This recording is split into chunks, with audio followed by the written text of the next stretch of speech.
All right, hello everyone. Let's do a little quick test on sound as soon as this. All right, hello everyone. Okay, let's good. do a little quick test on sound as soon as this. Turn down my mic though, because. All right, hello everyone. Okay, let's good. do a little quick. Okay, great. Let's hopefully mic though, because. All right, hello everyone. Okay. There. Okay.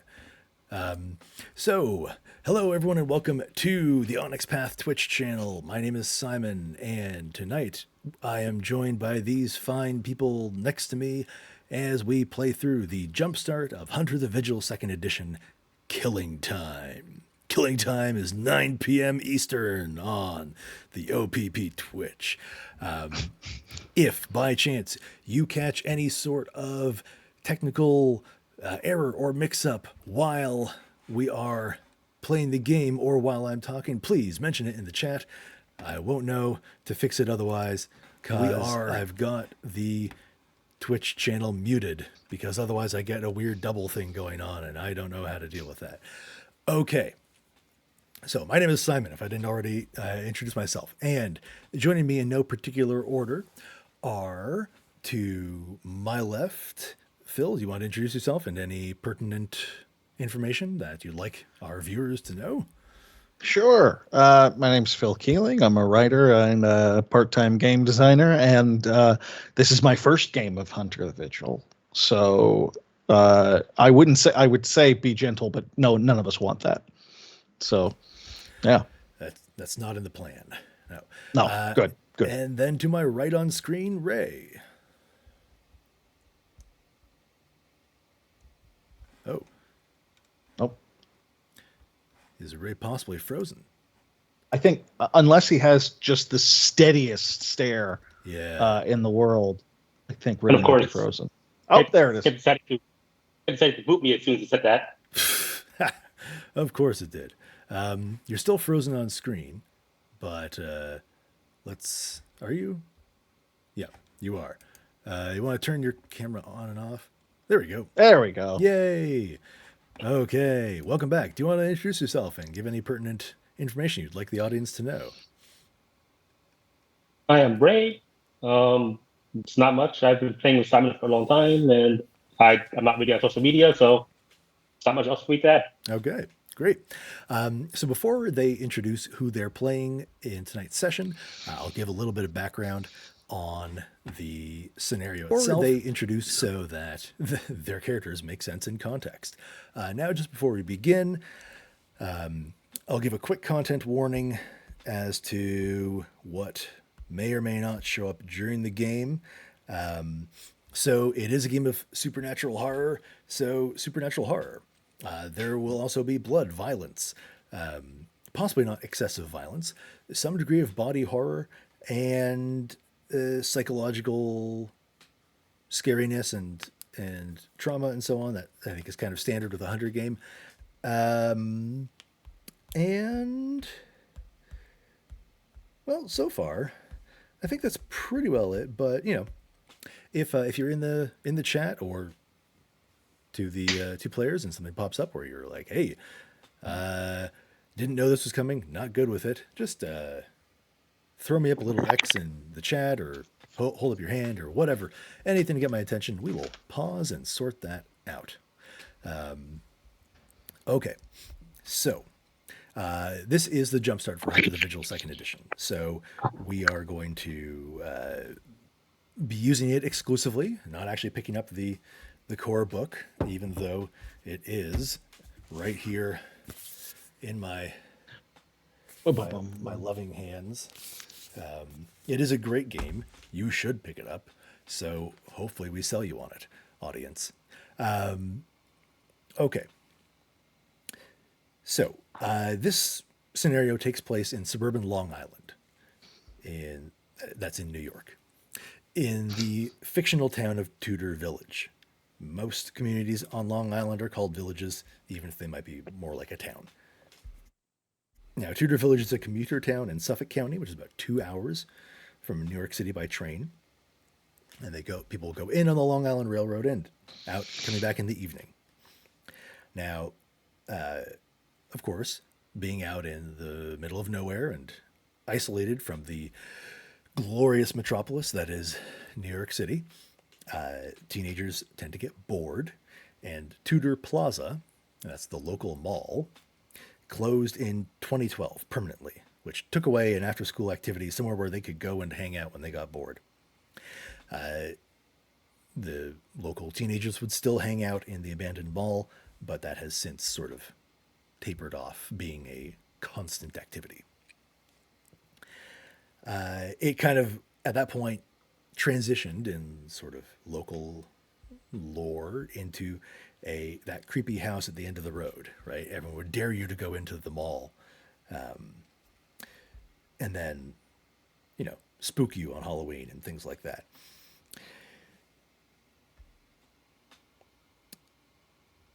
Now, for well,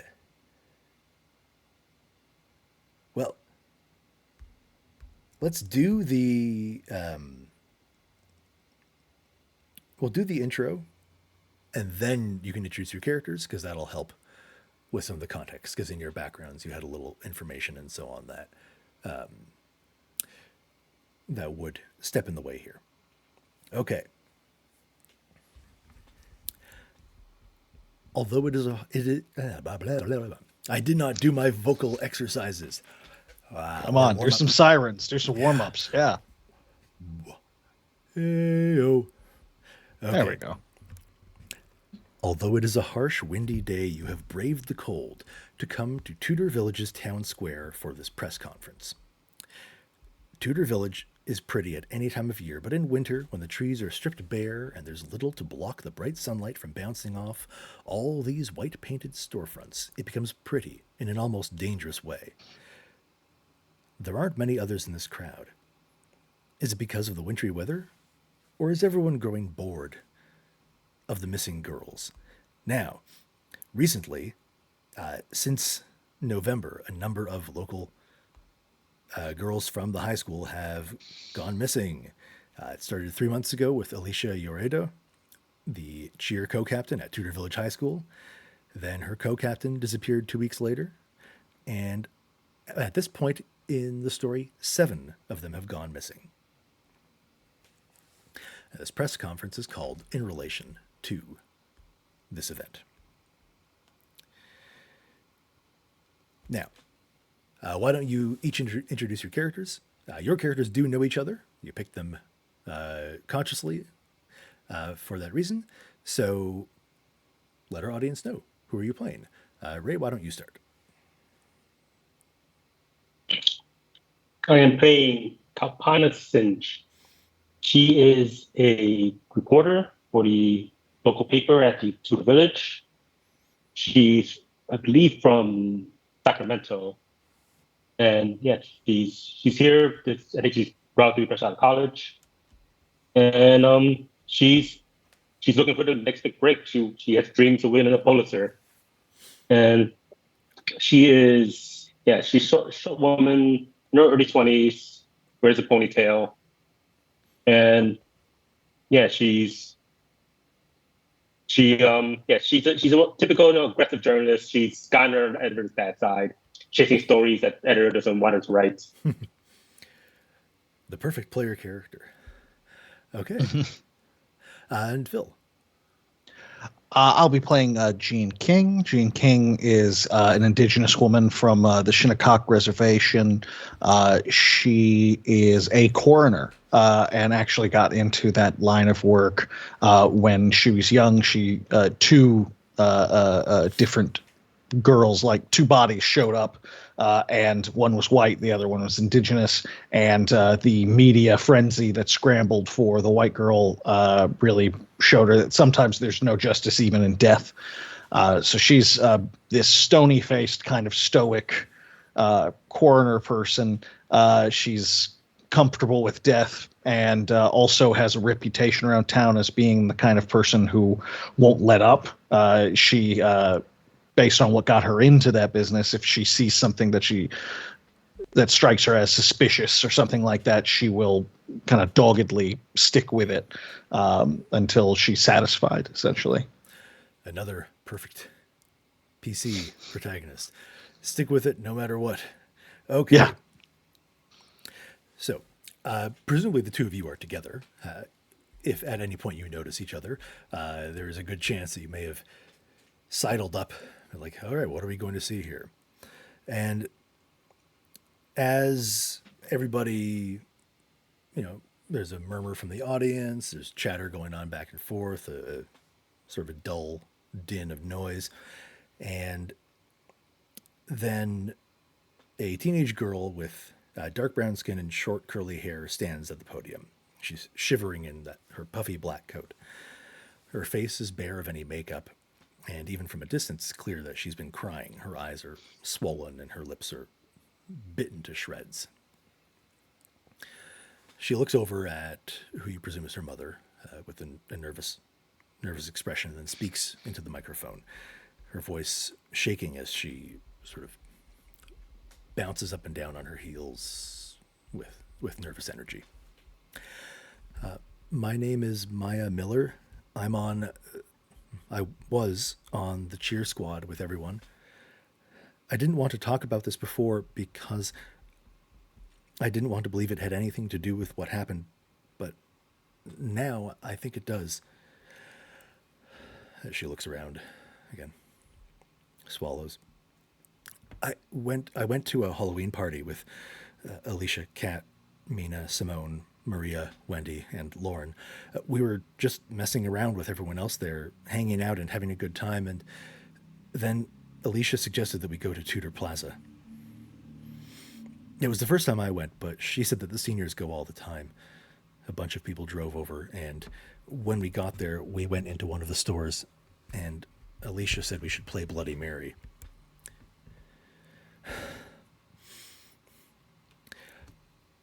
While she takes a moment to compose herself, clearly on the verge of crying again, you can sort of see the number of people. To be fair, there aren't a lot of people here in the first place. Like I said, a number of them are already sort of, you hear mutterings about, oh, waste of time, stupid game, this is ridiculous. What's she gonna say? She leans into the microphone again. When we said her name for the 13th time, everything was normal for a moment. Then we saw her in the mirror. She was horrible. Her eyes were bleeding and she was laughing at us. And I thought maybe it was just my imagination, but I looked in the mirror last night and I saw her again. I think maybe she took... And at this moment, one of the members of the village council comes up and just... Okay, clearly Ms. Miller is too distraught and misremembering things. So, yes, thank you everyone for coming. I apologize if you feel you've wasted your time.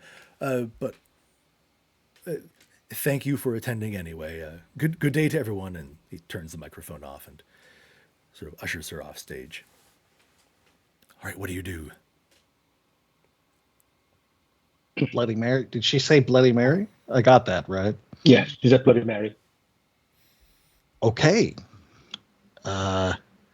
So she's been shuffled off. So basically, who's around us at this point? So the audience is, again, what audience there is basically dispersed entirely. You can see her over. She's still in the town square with her mother, and they're just sort of watching as people go and as the podium gets packed up.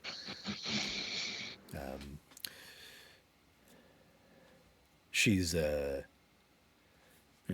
standing there holding her phone, just kind of tapping on the bright sky blue case.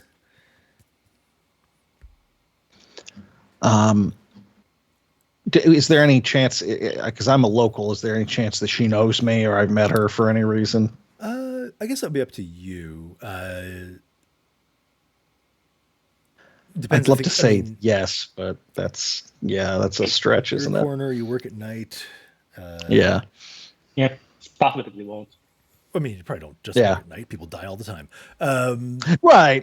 But yeah, there's 50 something year old coroner and a teenage cheerleader. I That's mean, a bit of a the mom, stretch. the mom might know you. That's true. You might know the mom. That's true. That's true. I might not know. What's the name of the local paper, Simon? The local paper.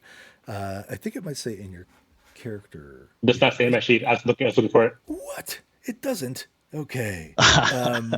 Yeah. Let's It says that's offered a job in Tudor Village. let's call it the. Oh, let's be alliterative. The Tudor Times. Oh, I love it. All right.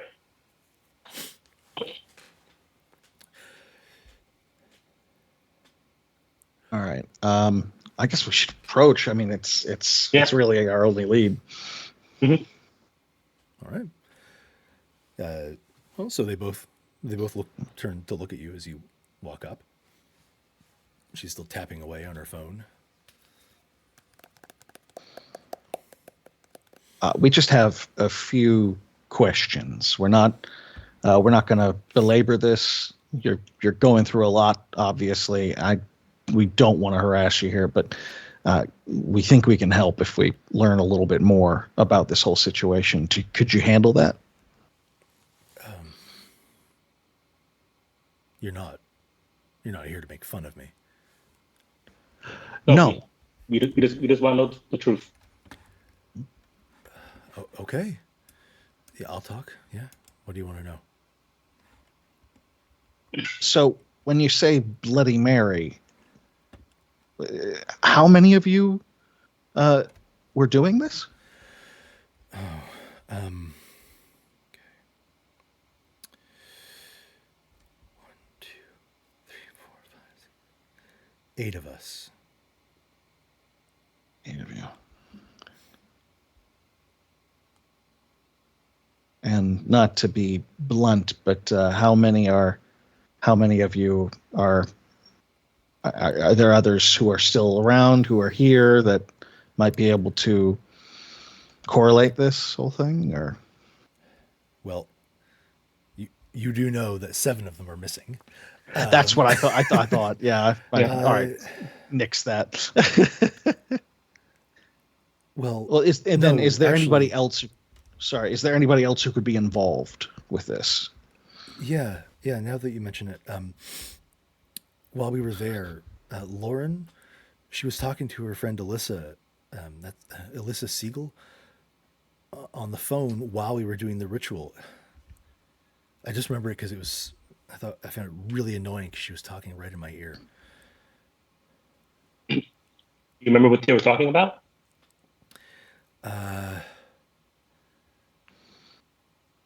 No, it was just something stupid. It was killing the atmosphere and everything. Can you tell us more about the ritual? What do you want to know? Start from the beginning. What do you do? When did well, it's not earlier than that. Where do you learn about the ritual? I didn't. Well, I mean, everyone knows this, right? You do it when you're kids. It's to scare everyone. Sorry, I'm not from here, so. Well, you turn the lights out I'm not in a room, and light candles, and then you stand in front of a mirror, and you say Bloody Mary 13 times, and she's just supposed to show up and scare you, not hunt you down. What all has she been doing? When do you only ever see her in the mirror? Have you seen her outside of that context? Just last night. I was looking at myself when I was washing my face. It was late, so I was pretty tired. So I thought my eyes were just getting watery, and then I realized that my face in the mirror wasn't my face, it was hers. She reached out for me, then I screamed and she disappeared.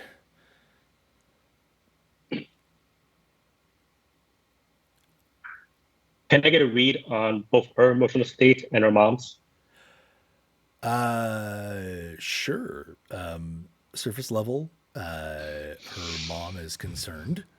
And I mean, this could be coming from any direction, whether she thinks that her daughter is telling the truth and is therefore concerned, or whether she thinks her daughter thinks she's telling the truth and is therefore concerned, or whether she thinks her daughter isn't telling the truth and is therefore concerned.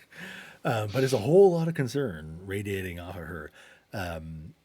And Maya looks back to her now and again as well when talking about this. Her emotional state,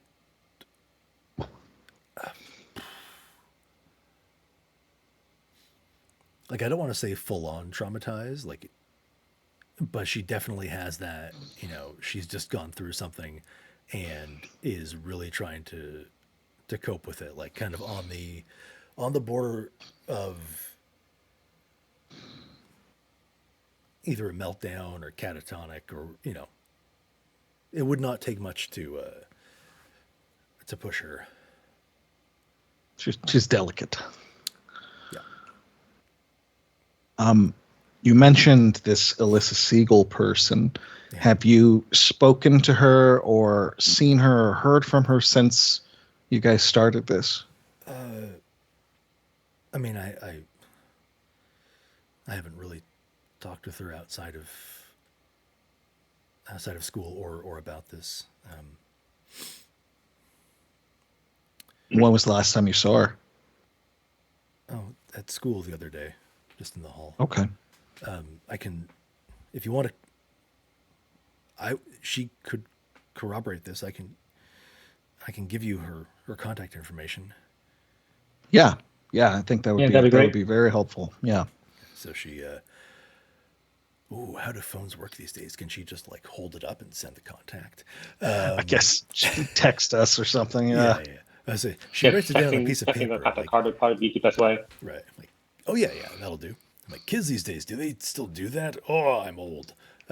Technology has passed me by. It was a feature for a while. Yeah. I don't think anyone used it, so they kind of dropped it.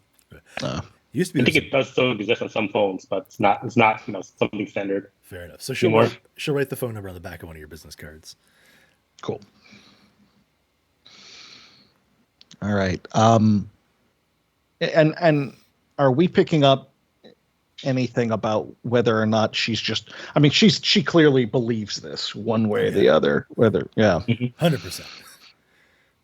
Okay. What I'm going to suggest then is maybe take down the mirrors in your room for a little while. Anything you have there. Try to Try to get some sleep and take it easy, I suppose. I mean, I'll try. And then you see that she's sort of gone still, and she's staring behind the both of you. When you turn to look, no, there's no one, nothing there, just the window of the diner and your reflections, blurred reflections back. Okay. Honey, what's wrong? Maya's mom touches her shoulder gingerly. Nothing. I thought I saw her for a second. You're tired, her mom says. Let's go home. She looks at the two of you in a sort of, if you have any other questions, now's the time. But if you don't, or take more than a second to think about it, I am getting my daughter out of here. No, I'll just take her for a time, and I'll advise her to have her daughter stay away from anything for reflection for a while. She nods and shuffles Maya off to their car. But you can see that even when they sit down, Maya turns and is still looking at that place, at that window behind you. They drive off. All right. What you doing? Well, I guess we could make a phone call. That'd be an easy enough one. Okay. You want to take the lead on this one? Sure. It takes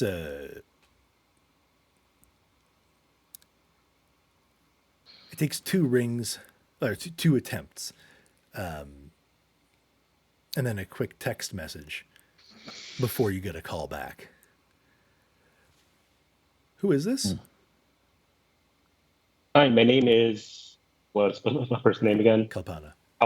Kapana. Kapana Singh. I'm a reporter for the Tudor Times. I was hoping to have a moment to speak to you about what happened at the mall. I understand you were talking with one of the girls the night she disappeared. Was it the night or? It was night. How did you know Okay. this? We've been running an investigation into the incident, and we got your information. Okay.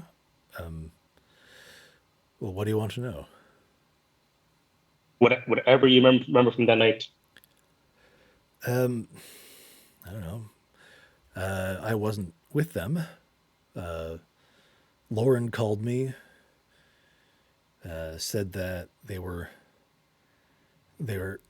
broken into Tudor Plaza and they were setting up the Bloody Mary ritual, and Maya was being really annoying about the whole thing, and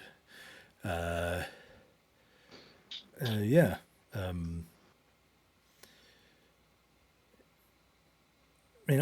They were setting up candles. Maya had brought them in her bag, and then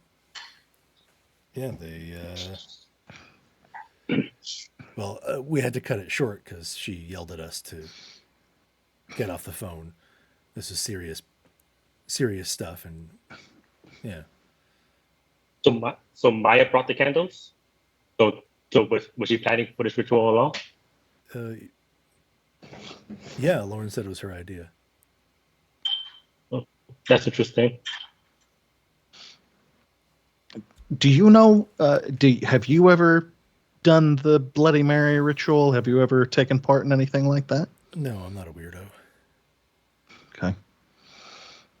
And have you seen anything unusual or strange since this happened?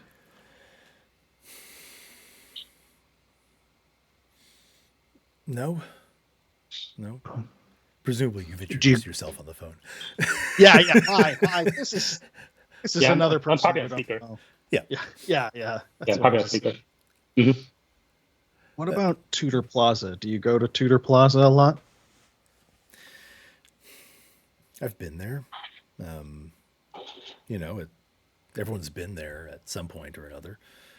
I guess it's kind of a rite of passage,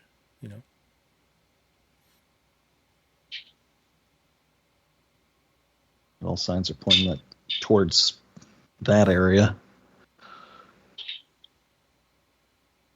All right, you got more questions? Can I go? I think that's it for me.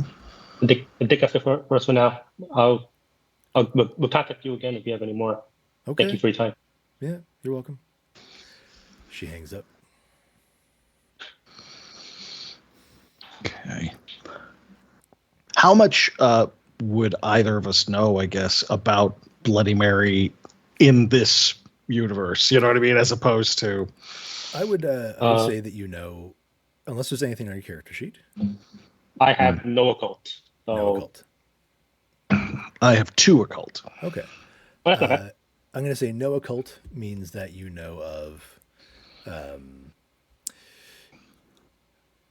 of this sort of thing.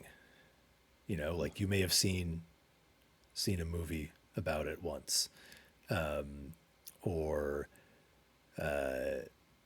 had Candyman compared to it in some fashion. That there are these sorts of stories. Occult 2, well, yes, there are these sorts of stories, and people who swear by them, that they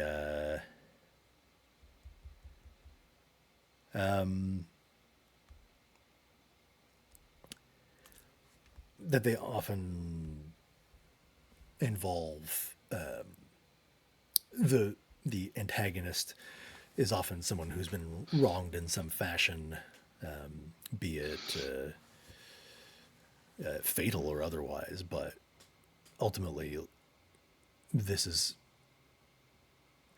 the what they wreak on those who call them is akin to vengeance upon those who wronged them, even if there's no connection whatsoever. So you call Bloody Mary. Bloody Mary scares you. In the event of it's one of those Bloody Mary stories where she kills you, then yeah, she kills you. If you know, and you probably have seen Candyman as well. You know, it's the same sort of idea. They are there to share their experience with you in some fashion. Ooh, I'm seeing another connection there, but I'm not going to talk about it right now. It's not relevant to this. It's another movie. Yeah. So. Okay. Crap. She never said what Bloody Mary looked like or anything like that, did she? Well, No. just that she had bleeding eyes and was laughing.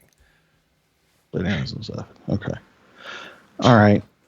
Being that I'm a local and I'm also the coroner, does that strike any memory bells or anything like that? Does that make me? Is there a possibility that this is some sort of spirit left over from,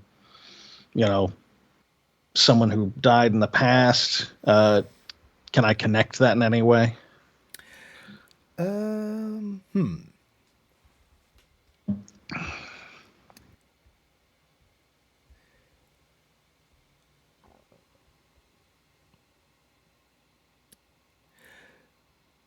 The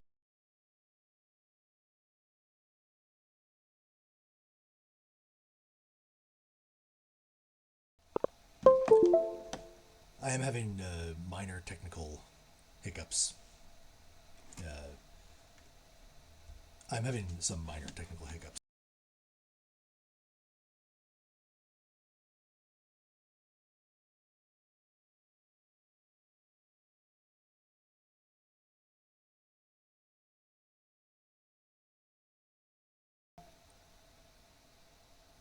Yeah, because I can't hear you.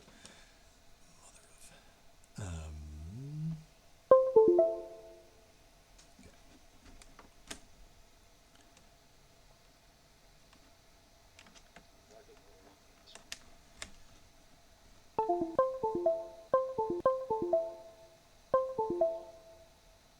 Just a second.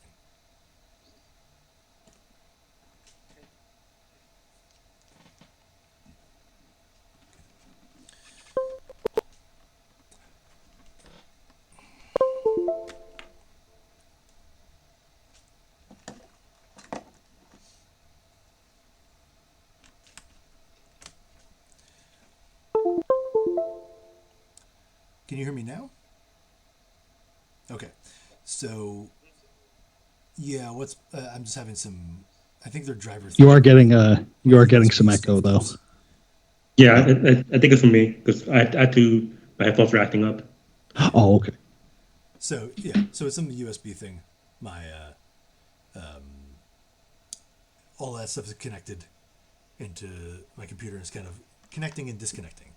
But if you can hear me now, and I can hear you, just not quite as loudly as before, let's continue. Yeah, I can still hear you. I'm gonna try to keep my headphones working again, but Right. I can hear you. I think it might be a driver thing. I got to look into that. Okay. You are pretty sure this is something. Well,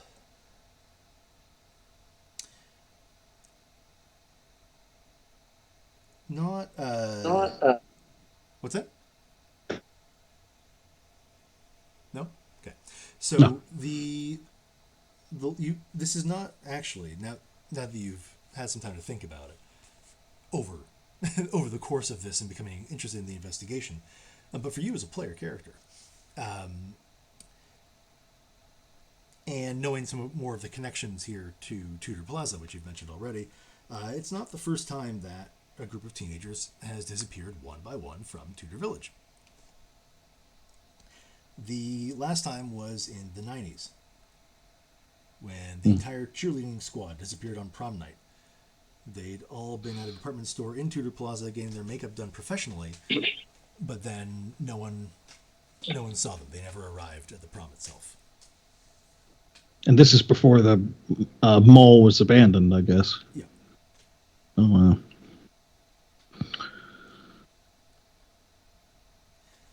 wow. Is there anyone we could talk to about that, do you suppose? Well, I was thinking of looking, since I'm the reporter, I should have access to our archives. Yeah, And yeah, absolutely. What articles we wrote back then, what notes we had that we didn't write about as well. Okay. Okay, so while we're on it, you do know of one of the stories of Bloody Mary specific to Tudor Village. Although no one can agree how many times you have to say her name. Mm-hmm. I mean, 13 sounds like a lot, but I guess that just makes sure you're serious, and you don't accidentally do it. I mean, 13 makes sense too. Yep. It can be 13 or 7 or something along those lines. Oh, yeah. Any of those. 3 times even, I think, as well.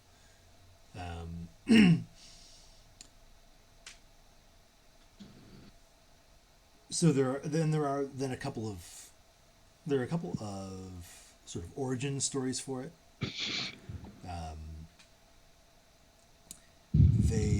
They say that Bloody Mary is the spirit of Mary Worth, a high school student who died of fright in the 50s. They say that she reaches out of the mirror and scratches her victims' eyes out, or just kills them, or sometimes waits weeks or months to come after them. Some say she brings their corpses back to the world of mirrors that she inhabits and dresses them up like dolls.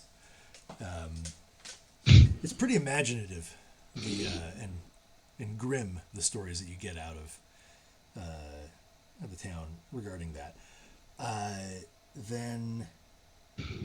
Okay, so with regards to what had happened before and who you could talk to. Well, funnily enough, where you are right now, being the town square, is like the center point of everything here. So the town hall is the north. There's a central library branch. There's a diner that the teens hang out at.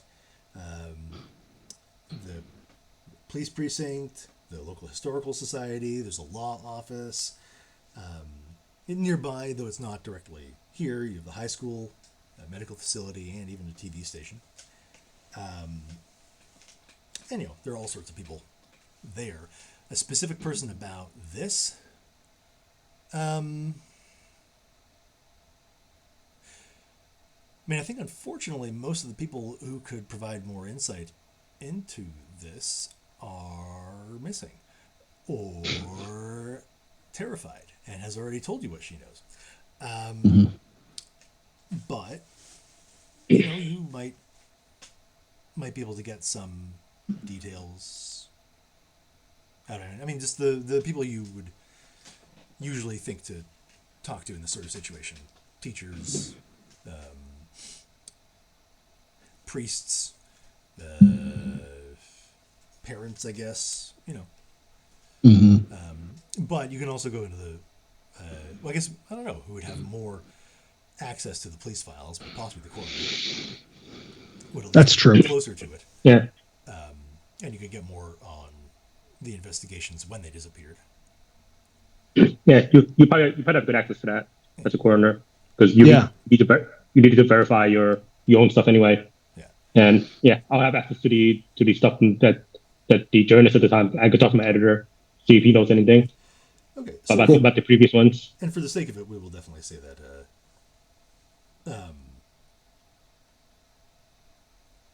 that the coroner does have access to the police files. Okay, so let's look at the incidents from the previous time. You said there was one in the 90s, In the 90s. right? Yeah. That's probably the one with the most detail because it's the most recent. Yeah. Yeah. Okay, so as you start to dig through the newspapers, thankfully some of this has been digitized, but there is plenty still on microfilm or microfiche, which will Take me back. I know, right? Sure. Which will take just a little bit of time, but it's it's relatively well organized. Especially if you want to get deeper into the articles that weren't digitized, or at least ones surrounding that. Yeah, so it was the whole cheerleader squad.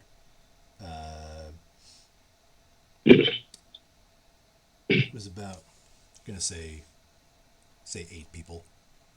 Mm-hmm. And yeah, so they went out to Tudor Plaza, which was not uncommon. If you're gonna find a place that can get everyone ready professionally and that, all together, that would have been it. They had hired a car to take them to the prom. From there, the driver calling dispatch to inquire about when he was supposed to leave, and all of that was what sort of began to tip them off that something was going on.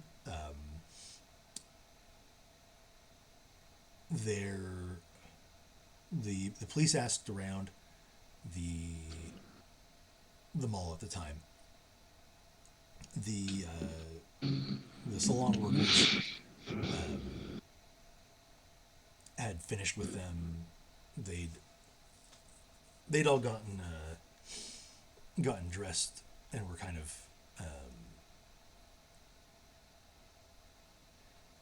taking like kind of not parading, but like boisterously heading through the mall towards the exit. Enough people saw them do this, but there was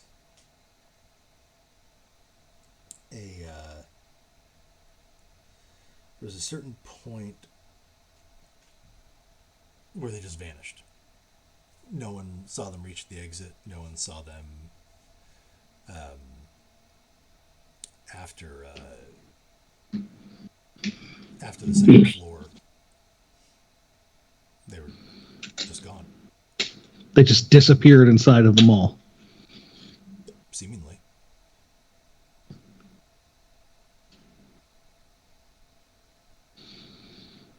Okay. Okay. Can also dig into the social media account for the girls. I imagine it's a popular cheer squad members. Mm-hmm. They're very active on social media, all of them. Okay. So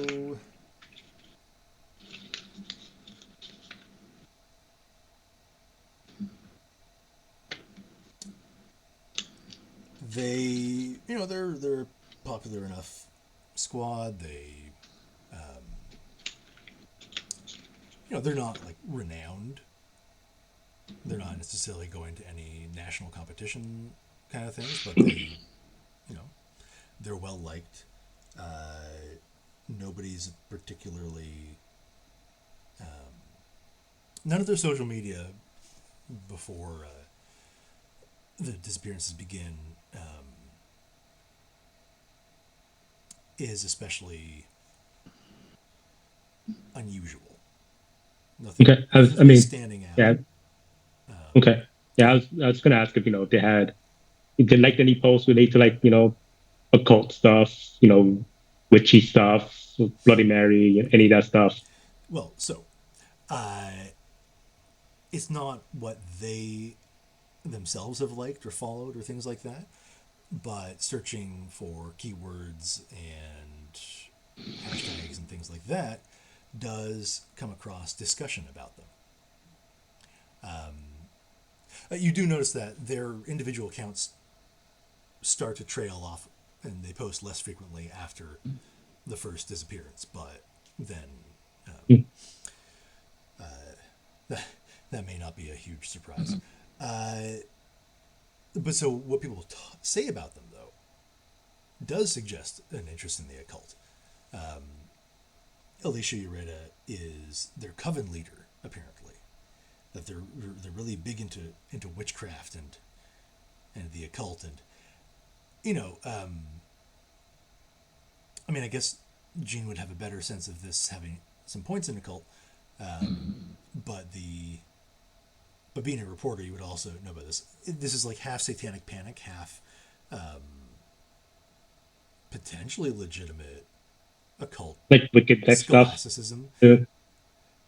Yeah, well, in the sense like they're people the rumors or the things people are saying about them conflate witchcraft with Satanism and Right. all these things. Yeah. So they're witches that worship the devil. They sacrifice an animal before homecoming so that the football team wins. Though of course, when you do check the scores, it's not, or check the rankings, it's not consistent. Or maybe their sacrifice wasn't good enough that year or something like that. And then, yeah, the kind of most outrageous one is that the captains made a deal with the devil to win nationals this year. So. Not surprising if those are kind of rumors they're circulating. Yeah. Okay. While you're doing that, police reports. What are you looking for? Looking for anything in addition to anything suspicious surrounding these kids. Have any of them ever been picked up for drinking or hooliganism or anything along those lines?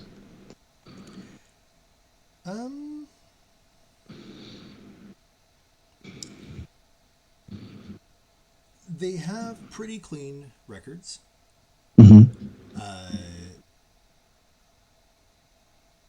It seems at the most a few of their names appear on lists when like parties got busted up.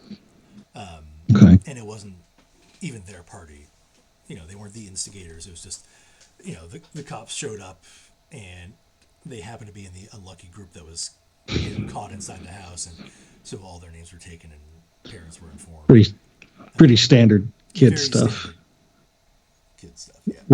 What about Tudor Plaza itself? How far back does weird stuff happening there, disappearances, maybe even murders and that sort of thing?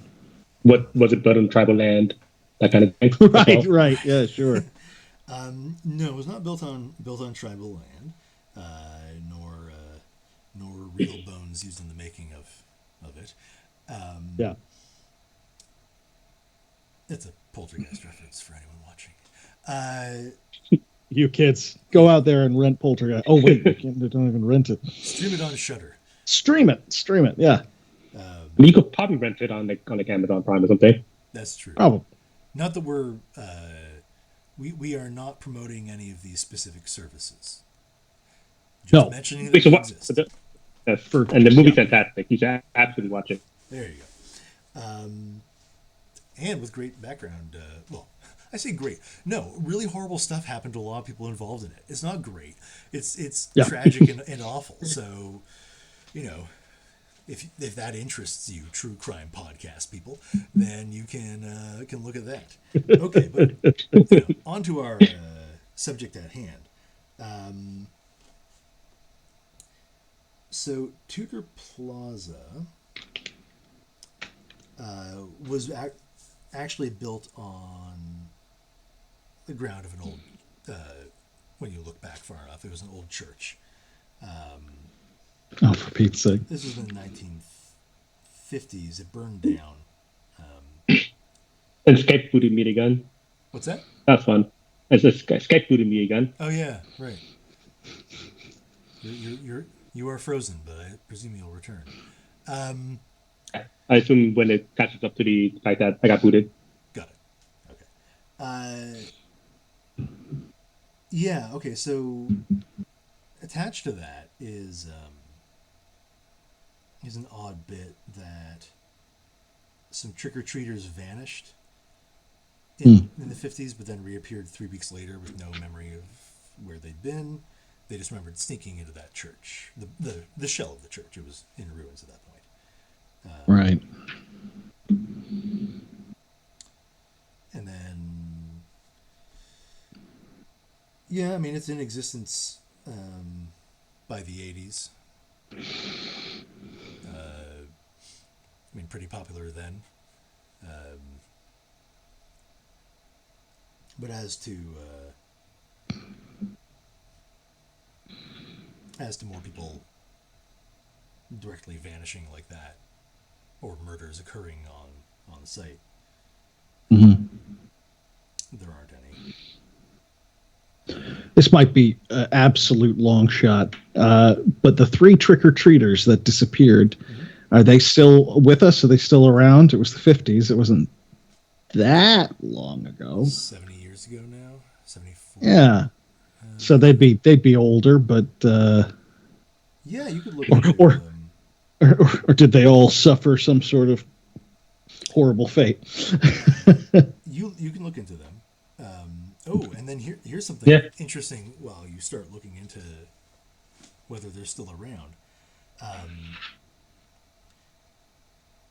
one of the girls has a very familiar last name, which when you, I mean, it sort of sparks something in your brain, and when you when you do a search through the records, you find that her mother actually became a serial killer and murdered 25 people in the 1960s before she was caught. She was executed in 1970. That was one of the parents of the kids. Yeah. Holy shit! Okay, I think we might be into. There's no such thing as coincidences territory with that one. Mm-hmm. And all right, so all right, which kid are we talking about? One of the 3 that disappeared, basically, is what you're saying, and then came back. Yeah. Okay, making sure. Okay, well, that's insane. So I think I'll try to I'll focus in on that particular kid. Let's see what I can dig up. They have since passed on, but their son lives in Tudor Village. Okay. With his family. Okay. Might pay him a visit.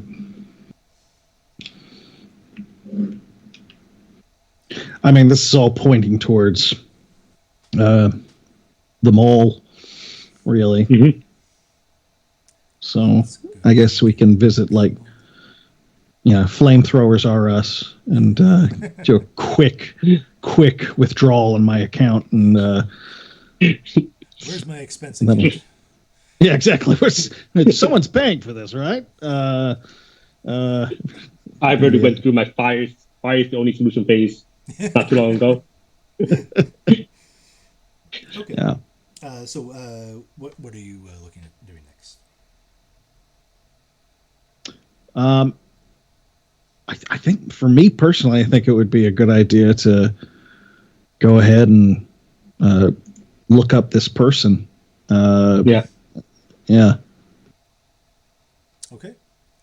All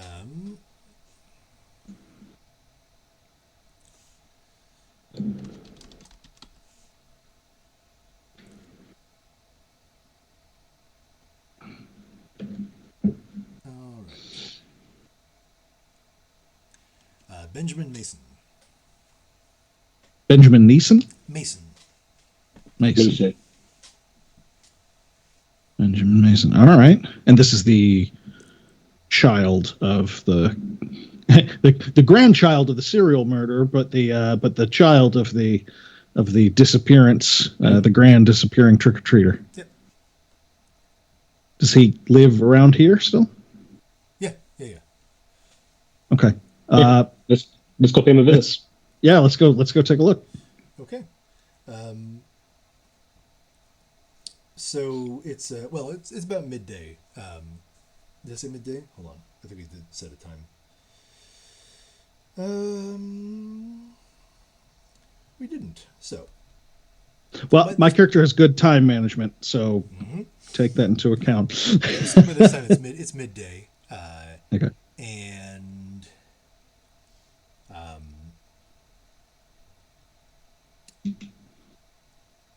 right. So you get to his address,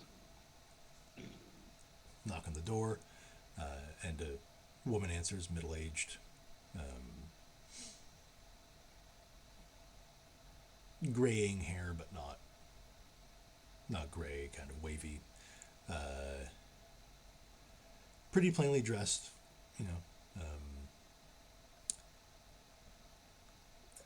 seems to have been doing some sort of. You can see her computer's on in the just past her in the kitchen. Can I help you? Yes, we're looking for Mr. Benjamin Mason. I'm with the Tudor. I'm with the Tudor Times, and my colleague here is with the coroner's office. Is he okay? No. We're investigating the disappearances of the girls, and we're hoping to learn a little bit more about the story of what happened to your husband's. Was it his mom or dad? His mom. His mom. Your husband's mom when in the mall in the 50s. Oh. Well, mall wasn't there in the 50s. Point of. But it was a church. It was a church, right in the church. Oh.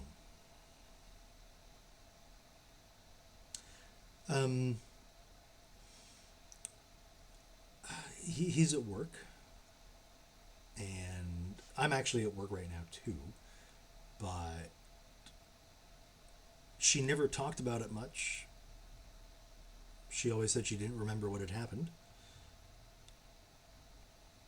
I mean, any little detail you might remember might help us figure out what happened to the missing girls now.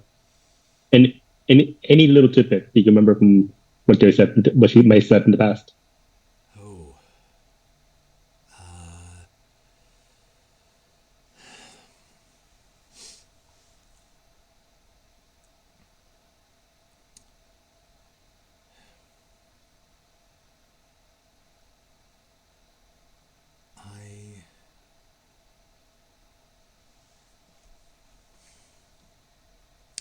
No,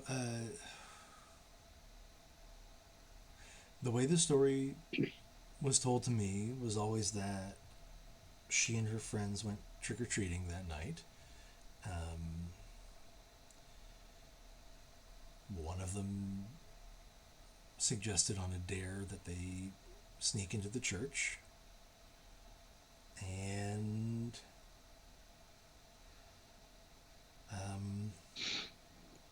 And then 3 weeks later they were found wandering around that area. No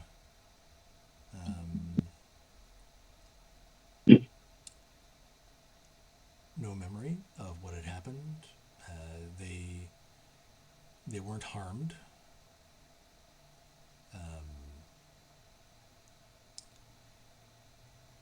They did,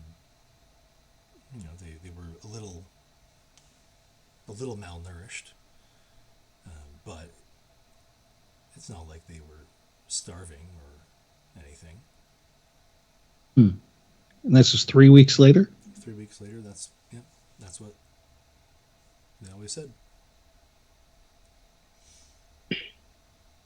And nothing's ever come of it beyond just there were never any, moments that she let her guard down and maybe mentioned something or that she might not remember?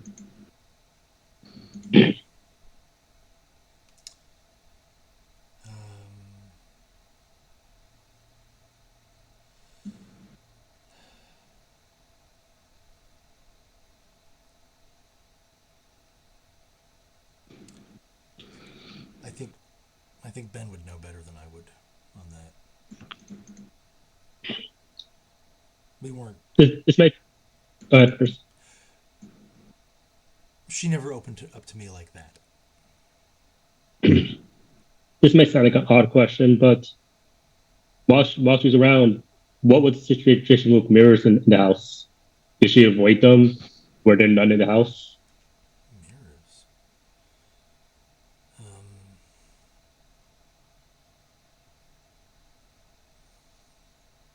No, I think I remember mirrors.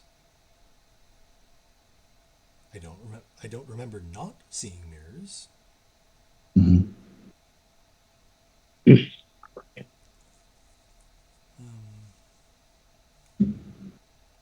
So you don't remember her like avoiding them or?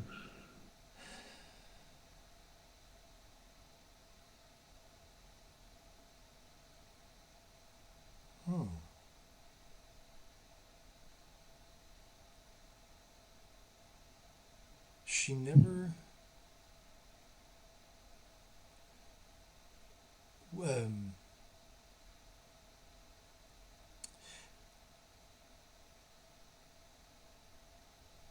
She would always. She would always have help when she was going out. Okay. It was always a friend or her husband or kids. And then she never used the downstairs bathroom. Yeah. Mm-hmm. That's so funny. I never even thought of that until now. I always had to, when she was getting ready, I always had to use that one. Because it had a mirror in it. Okay. Yeah. Well, I think Gene at this point is gonna, unless Singe has anything else to say, I think No. we can thank her for her time. Give her my card.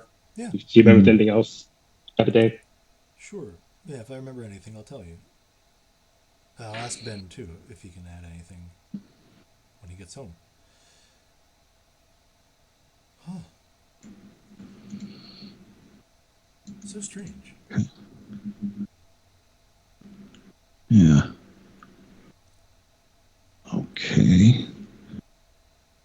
So we get back to the car or whatever.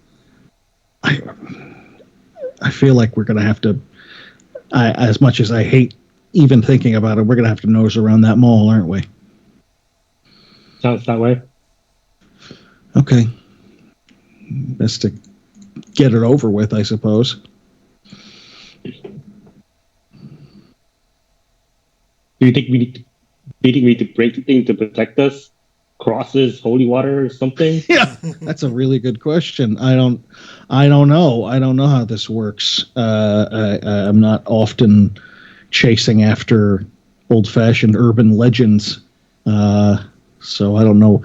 The mirrors clearly have something to do with it. So maybe we leave any hand mirrors or compacts we have at home. That sounds like a good idea. Yeah. Other than that, I think we're going to have to do a little classic breaking and entering. Okay. So, when are you going to go to the mall? It's midday still at this point. Yeah, let's say 2:30. Okay. I'd love for the sun to be up when we go. Same here. That's me personally. So, Yep, yeah. I agree. Okay. So we've got a little time to check it out. I mean, depending on what time of year it is and everything like that, at least a few hours before the sun goes down. So I propose we no time like the now. Mm-hmm. Yeah, we just leave any mirrors in the car. Yeah. Okay. Alright.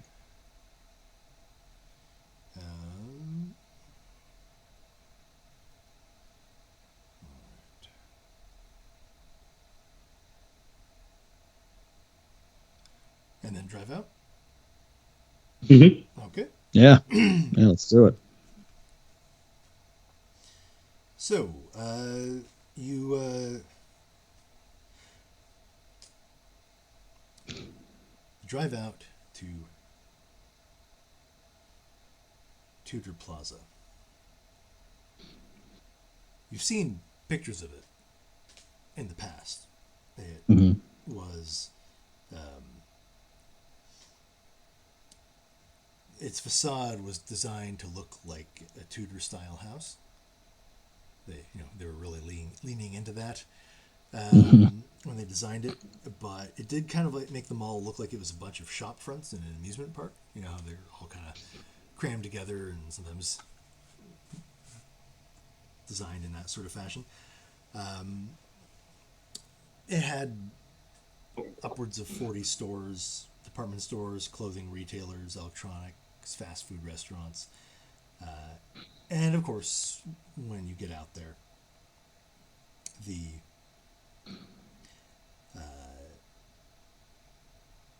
the 3 levels, sorry, 2 levels. There is a basement to it as well, but the 2 above ground ones have definitely seen better days. They it just kind of looks desolate. It's not full on post-apocalyptic, but it's definitely like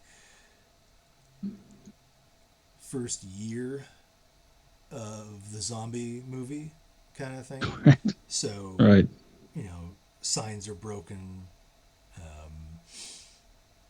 windows are broken. There's anything that was once in there of any sort of value has definitely been looted, or perhaps there are people who still reside in there, but the frequency with which the kiddos tend to sneak into that does suggest that there's not anybody taking up residence. Otherwise, pretty certain you would have come across something like that. Right. Okay. All right. Well, yeah, and also the frequency of them going in and out of there probably suggests we're not going to have any trouble getting in. Yeah. Nope. Okay. Well, let's nose around a little bit. Okay. Where would the kids in the 90s have gone to get their hair done? Or was it their makeup or their hair? I forget. They were doing the whole. Gotcha. That would have been. Let's see.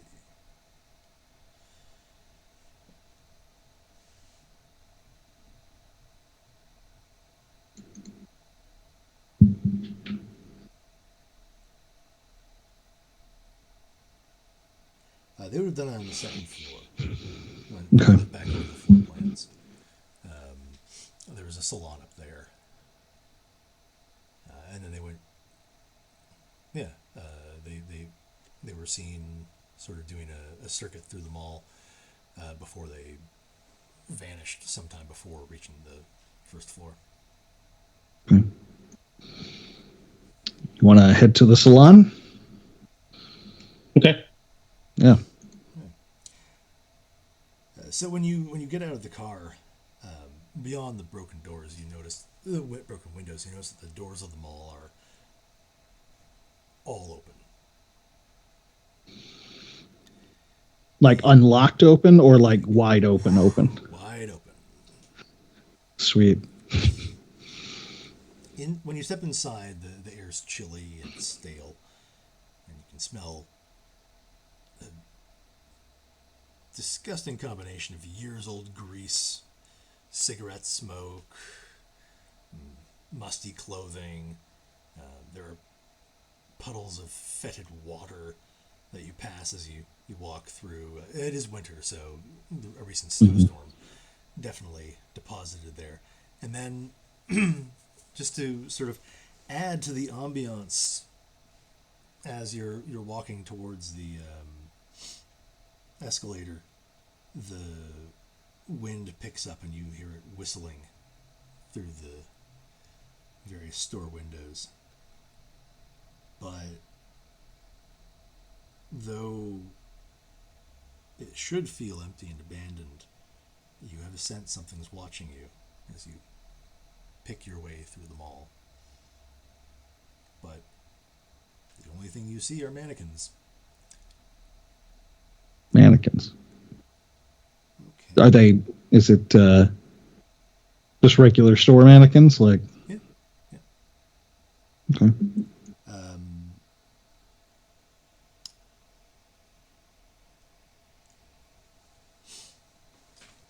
That's not, freaky in the slightest.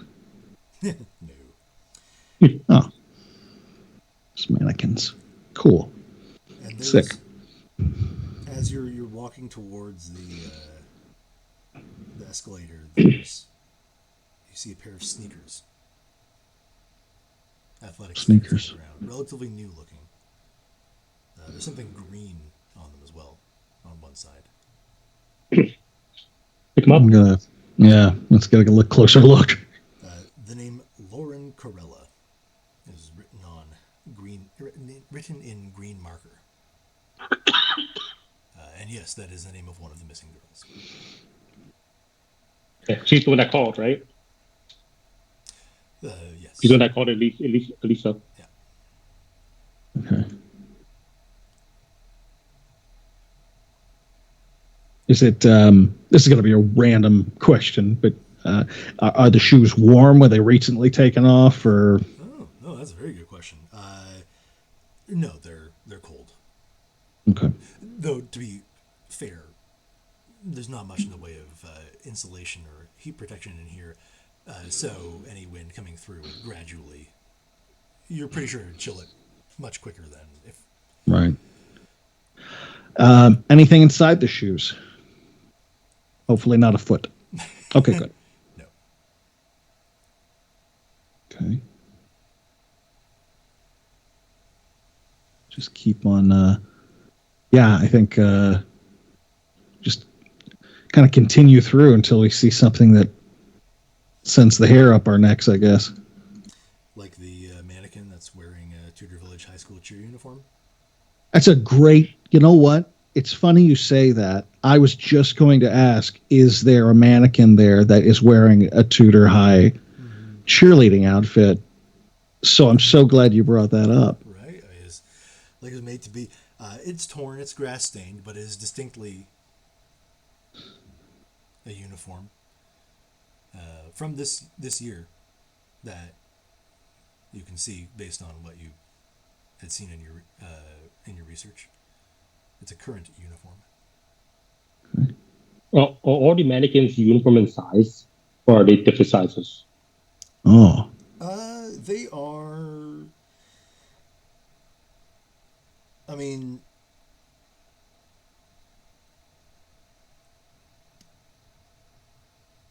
they are what you would expect out of mannequins, in a sense. Like, Okay. Because there are some very old ones here. Some are in almost perfect condition. And you see, sort of as you're walking around, most of them seem to be inside clothing stores. Surprise. But one is in a hall leading down to the bathrooms. You even spot a couple in the food court area. I need to look at something here. Okay. Hmm. This,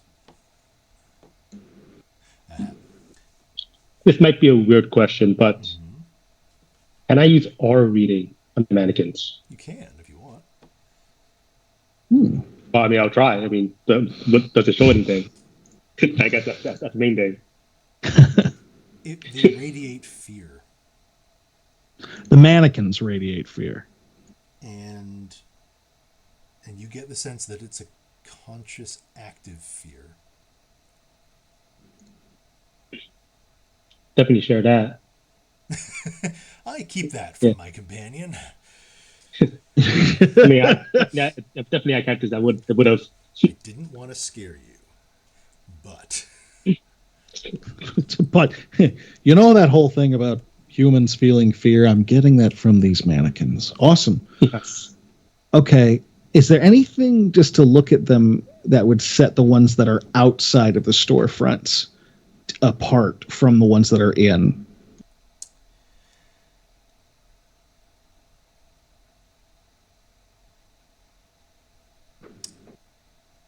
well, the ones outside the storefronts, basically the ones in the places that you would be less expecting to see them, Right. are the ones that radiate fear. There are a couple in the stores that do, and they Okay. are definitely not necessarily in the usual places. Okay. Could either one of you make a composure and investigation roll, please? I'd be very good for that. Difficulty -2. I have 6 thoughts in that total. I have 7. How about you? So go for it. Yeah. Can we help each other for this? You can each roll independently. Okay. Okay. And remind me, what am I aiming for here? 8s. Yeah. 8 plus. What success is all that matters. Unless you get 5 or more. Unless if it's still that makes it lower. But it's -2 for the difficulty. Yeah. So when you roll 4 dice, I only roll 4 dice. Oh, I see what you mean. Okay, got it. All right, let's see. 1, 2, 3. I think it's the first roll you've made. Well, first roll you've It's a good done. sign. Let's see if you make it. Yeah. Oh, I got I got 2 10s and a 9. Nice. 10s wait. explode. Yeah, 10s explode, so roll them again. Okay. I don't think 10s explode twice. So Oh, just the otherwise, once. yeah, I just rolled 10 and 10, unfortunately. And Okay. I don't think it's an exploding chain. I'm gonna double check though. No, I think Because I if got it a was, 7. that'd be Doesn't great. Doesn't it keep going? Does it? If it does, I'll keep rolling. Yeah, if you roll more 10s, keep rolling until you don't. Okay. They just keep going. I got a 7 and a 1. Okay, so Oh, that's 3 six. successes. And for you? I have 2 successes. 2. Okay. You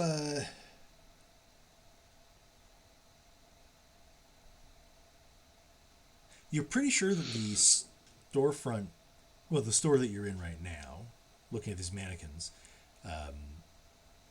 when you look around,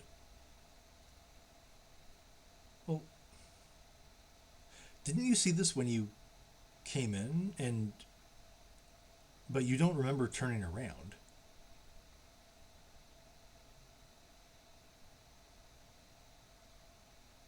A quick glance outside the store either confuses or disproves that the entrance is not nearby. The food court's back that way. You still haven't reached the escalators. So wait, did we get yanked back, or did I miss something? I had missed something. Well, I don't know. Did you miss something? Yeah, that's exactly it. Yeah. I don't. Great. Well, I'm going to tell you here, storyteller to player, you have not missed anything. Okay, good. Yeah, I appreciate that. Okay. So we're definitely being fucked with here. On a, Mhm. that's good. That's It's good. one of these stores, like a sporting goods store. So you can grab like a bat or a Yeah, golf club or something. that's a good question. Yes, and yes, you can. Awesome. Anything heavy that I Yes. could swing, I think, would be nice. Yeah, easy to find.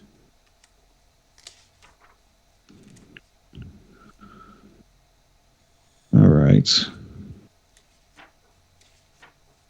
I mean, I think we've got everything we can from investigating the mannequins. Let's see. Ray, give me a wits and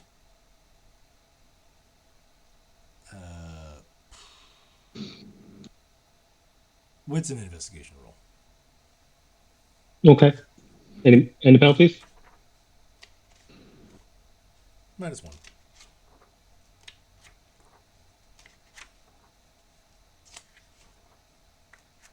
One success. One success. Okay.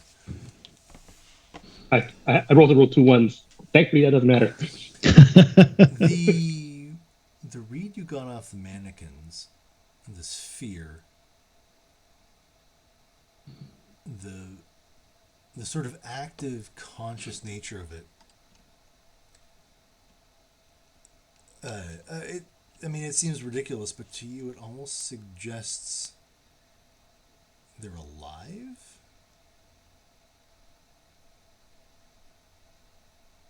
And I tried talking to one of them.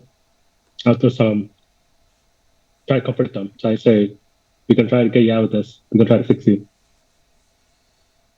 And see if that changes their emotional state. There's a flicker in it. Okay. It's not, not any less scared, but you do seem to get a response. Okay. Yeah, that's what I was looking for.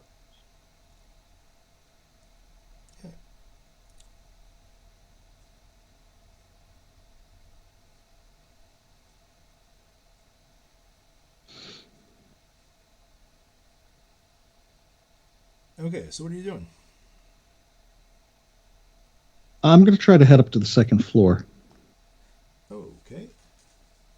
Okay.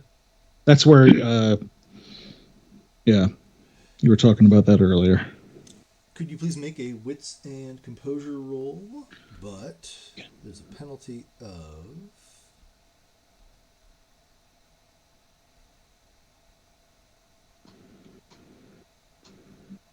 3. Okay, wits and composure? Yep. Okay, so that's 3, 2, 3. 2 successes. Okay. Should I roll as well? Yes, Or... if you're doing the same thing. Mm-hmm. You said minus what? 3.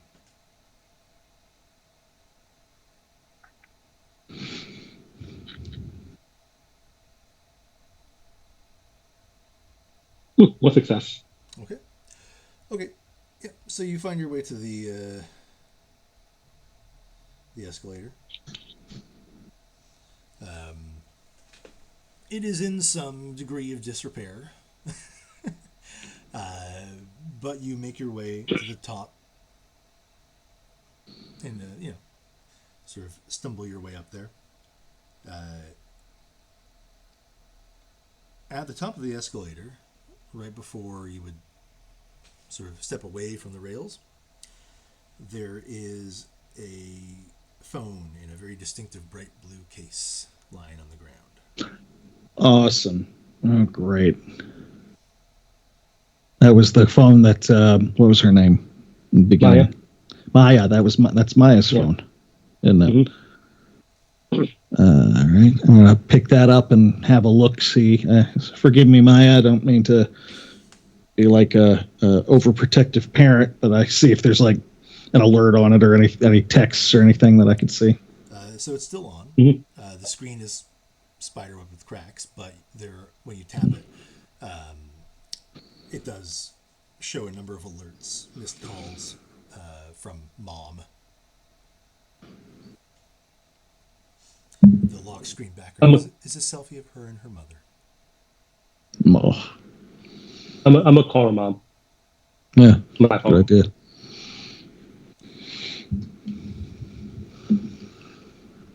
Hello? What was her last name again? Miller. Miller, right? Oh, Mrs. Miller. This is what's my first name again? This is Kapana Singh. We spoke earlier. She's, you just hear sobbing. We, I can't find her um, anywhere. I'm calling because I think we just found your daughter's phone. We're at the old Tudor Mall, Tudor Plaza. I think What? I think it'd be a good idea for you to call the police. Them to come here as soon as possible. I can try. I called them already to say that she's missing. But to tell them we found her phone at the mall and that they need to get here. I will. We're gonna try and look for her. Thank you. Thank you. Yes, I will. I'll do that right now. Okay. All right. Anything else immediate around us that jumps out at us? Maybe literally, maybe not.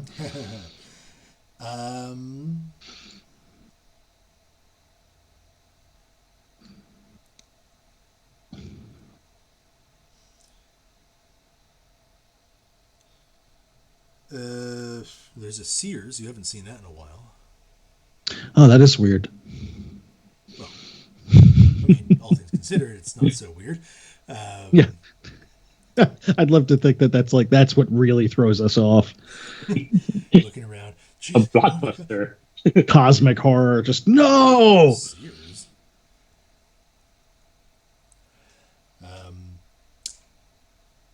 Yeah, it's just off that way.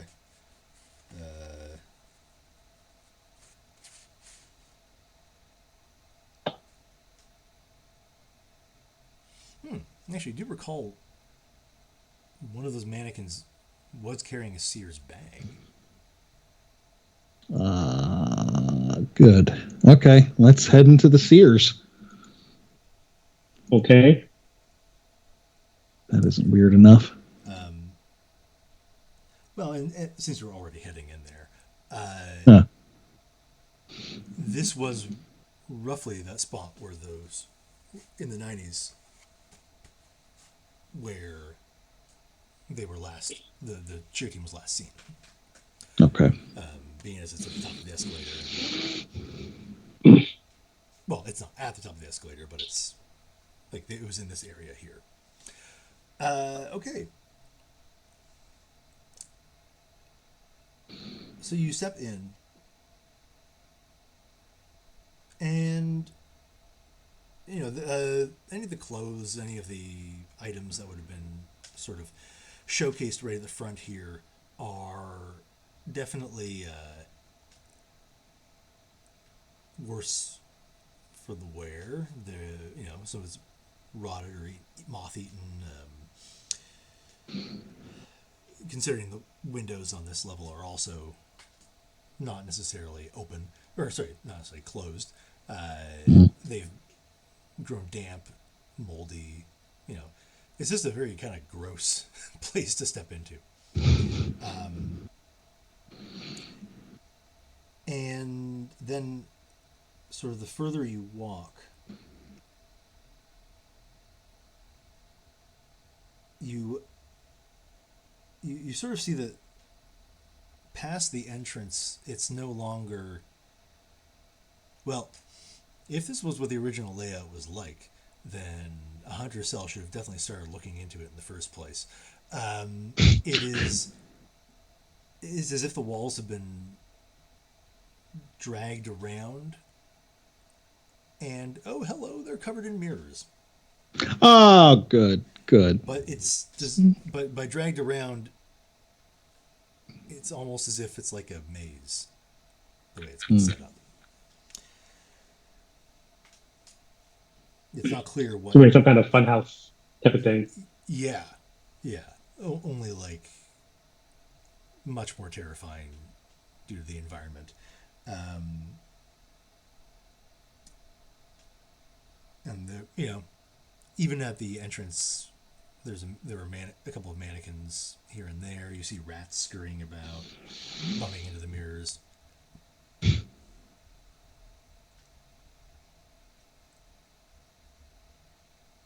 I'm going to regret saying this, but we're going to have to go through that, aren't we? Probably. Okay. All right. Well, Gene mutters something about being too old for this shit, and I just kind bought of a starts. boat. Yeah, just starts 3 days from retirement. Starts kind of nosing around the entrance there. I mean, it's mirror this side, mirror that side, mirrors all the way down that side. It's crudely put together, mind you. This is not the fine precision engineering of a funhouse. Well, that's good at least. Yeah, it's really like as if someone took a funhouse and just went and just like threw it all together. Okay. But not really any place we can kind of like see over it, through it, that sort of thing. It's just, yeah. Well, we could boost each other to see. That's true. You wanna give me a boost? Want to do it all the way around? I have a 1 strength. Oh, okay. Let me hold on. I have 3. So how about I give you a boost? Yeah, there we go. Okay. You've seen Hellraiser 2? Not recently. When they see the labyrinth kind of for the first oh time. Yeah. You can if Kapan has seen it, then it's reminiscent of that. But for you and for our audience, it is very much that you get lifted up, and it's as if just in front of you, the world disappears, and there's just a complete maze of mirrors in front. Whatever light there is seems to be coming from no place in particular. So nothing reflects off back at you in the way that a single light source would do. It's more just there's a sort of gentle illumination of it all. It's very shiny. But you don't see an end, and it's because it's mirrors, it's very difficult to see what might be dead ends and what might be a correct path. Right.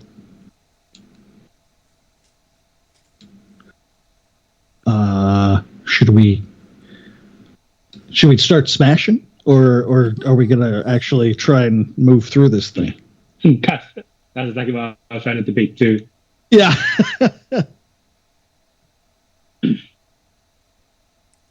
Because my gut says we smash. we could try to see if we make any kind of headway, and if not, smash. Okay. Too. Yeah. We go with smash later. Yeah. I when like you it. want to find your way out, like, another dead end, fine, smash. Just fine. Yeah. When it comes to that. Okay. So this is going to be an extended stamina and survival roll. Your goal is 15 successes. Oh, I have no survival, so I have no survival. Oh gosh! sounds like we might be smashing. How do you? This might, yeah. What is it? Stamina and survival. And I have 2 stamina. Is a physical, so -1 to your die rolls. Yep. 1. Yeah. So I have 3 stamina, so for me that's 2 dice. And you have willpower. You need 15 successes, and each roll is going to. Yeah, 15's a lot.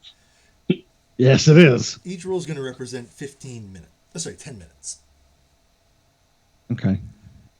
But I'm going to tell you under the hood that smashing your way through will cause damage to you. There's just no way I- to avoid as the glass Right. flies about. Okay. Well, let's give this a Unless you're going shot to to do it begin very with. like tap tap tap tap tap tap. Right. Pry. Should have brought some glass cutter or something delicate. Machine gun or something like that. Just Right. Thompson gun. Yeah. I get a little distance there. That would have been smart. Okay. Hunters Well, let me always see. diving into things without. That's how you get dead hunters. No success on my first one here. Okay. Ray, are you going to also attempt it? Yeah, I got one. One? Okay. So, first 10 minutes, one success. Next 10 minutes.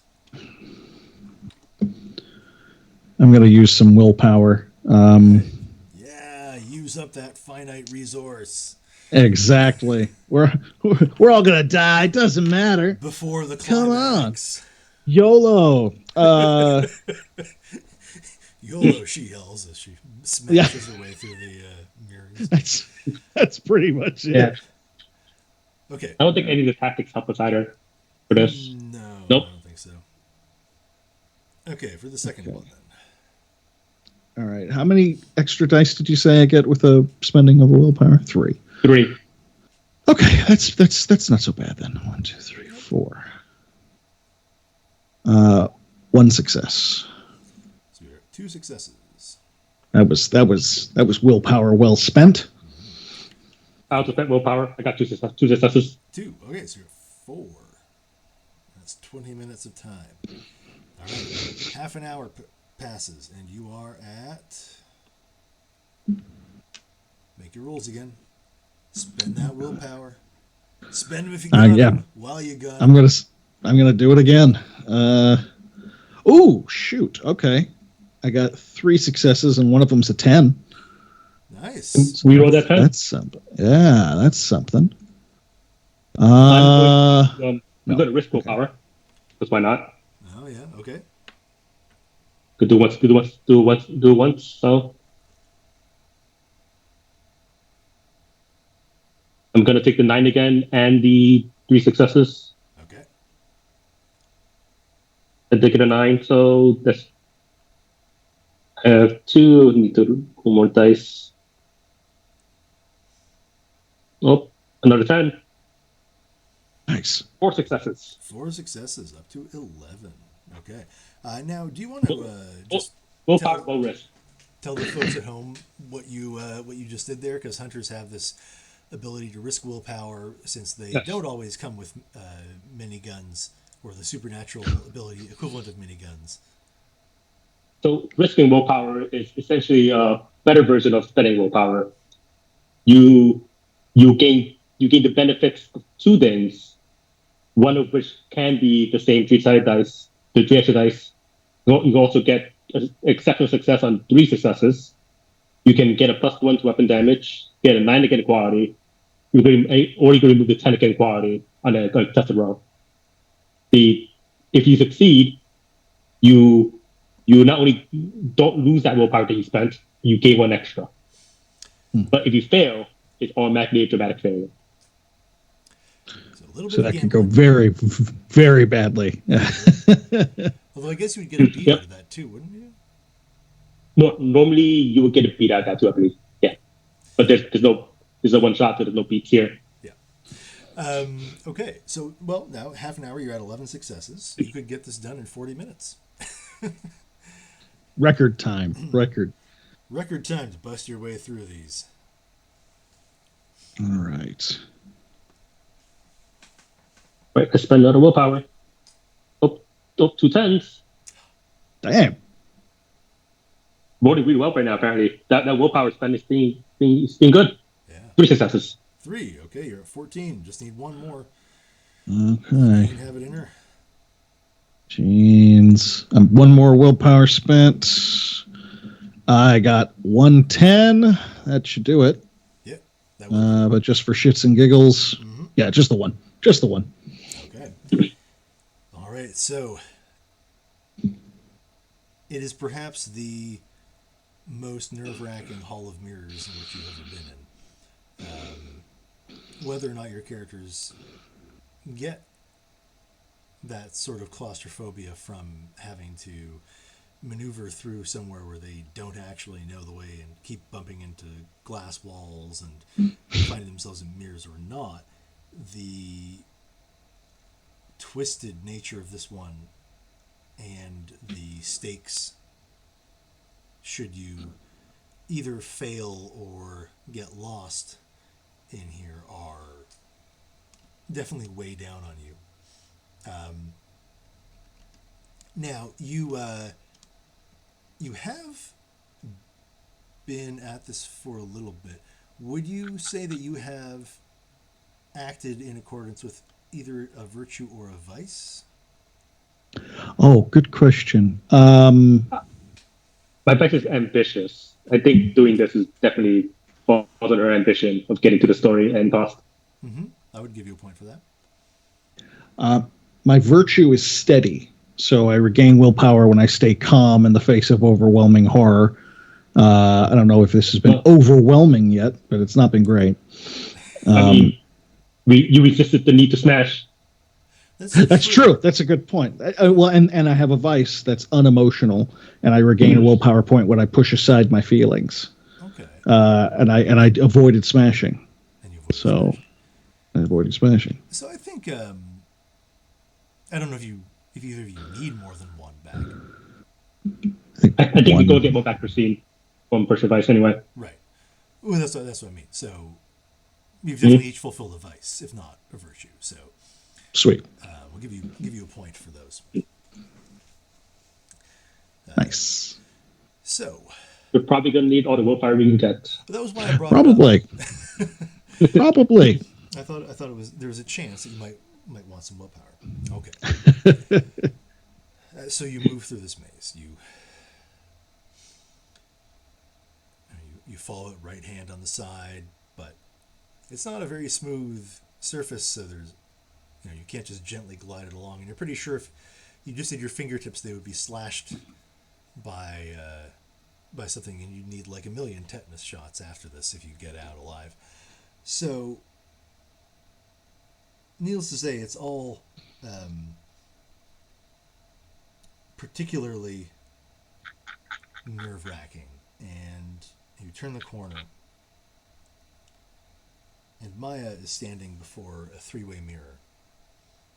She's dressed in flannel pajamas, and her limbs, well, my camera's closer than it usually is. Her limbs are bent and posed just like those of a mannequin. Her eyes meet yours in the mirror's reflection, and she smiles calmly. Mm. Standing a few feet away from her is another mannequin with a red scrunchie looped around its wrist.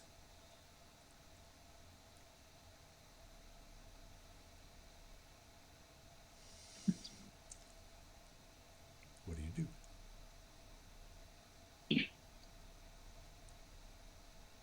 First, I'm gonna R reader. Go to what? Oh, our reader. R perception on her. So just what? It's just emotional states. I believe so. Just to check. Yep, someone's current emotional state. Pleased. Satisfied. What's the word I'm looking for? Reveling in victory. Smug. Yeah, smug will do.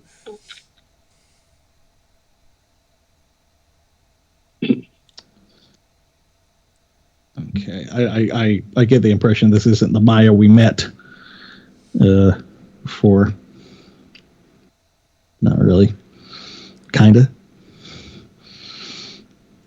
Well. Who do we have here?